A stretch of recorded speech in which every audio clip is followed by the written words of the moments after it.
The flickering glow of the streetlight cast elongated shadows across my bedroom wall, a nightly display I usually found comforting. The rhythmic chirping of crickets, a familiar symphony, typically lulled me into a peaceful slumber. But tonight, sleep evaded me, eluding my grasp like a fleeting dream. A persistent unease gnawed at the edges of my consciousness, a feeling I couldn't quite place, a disquiet that burrowed deep within. Then, as if summoned by my apprehension, I saw him. Silhouetted against the dim, ethereal light, a figure stood motionless outside my window, a dark statue against the night. Every night, the same unsettling figure, the same unsettling presence, the same chilling predictability. At first, I dismissed it as a figment of my imagination, a trick of the light playing on my weary mind. The mind, I knew, was a master of illusion, capable of conjuring phantoms from the simplest of stimuli. Maybe it was a tree branch swaying in the gentle breeze, or a misplaced shadow cast by the setting sun. But night after night, the figure remained, steadfast and unwavering, always there, just beyond the glass, a silent observer in the darkness, a watchful guardian of some unknown domain. My heart would pound a frantic rhythm in my chest, a desperate tattoo against the silence, and a cold wave of fear would wash over me, leaving me shivering in its wake. I'd cautiously peek through the blinds, my breath held captive in my lungs, a silent prayer escaping my lips, and there he would be, a spectral presence, tall, thin, and always in the same dark coat, a cloak of mystery.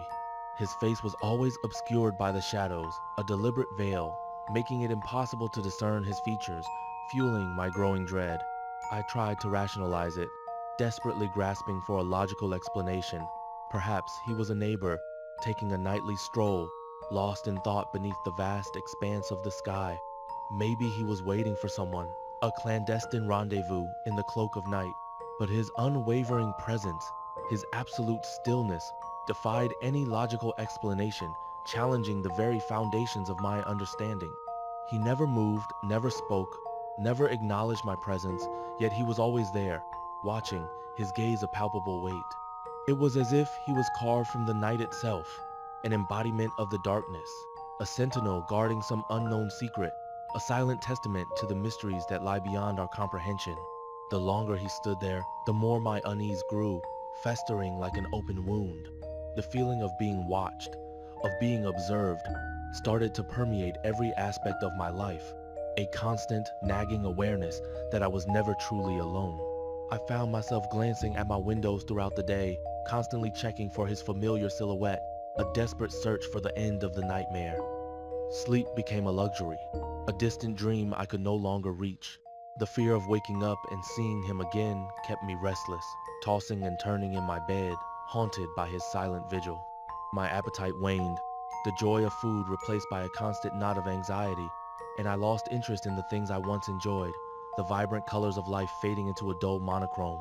The world around me started to feel distorted, as if seen through a hazy lens, each detail sharpened by fear, each shadow deepened by the unknown. I confided in my friends and family, hoping for solace, a voice of reason. But they dismissed my concerns, offering platitudes and reassurances. "It's just your imagination," they said, their voices laced with pity. "You're stressed. You need to relax. Get some rest." But I knew what I saw. I knew what I felt. The icy grip of fear that tightened with each passing night.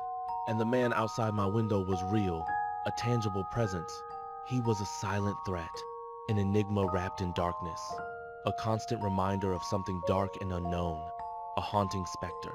The nights stretched on, an eternity of silent observation, and the man outside my window remained.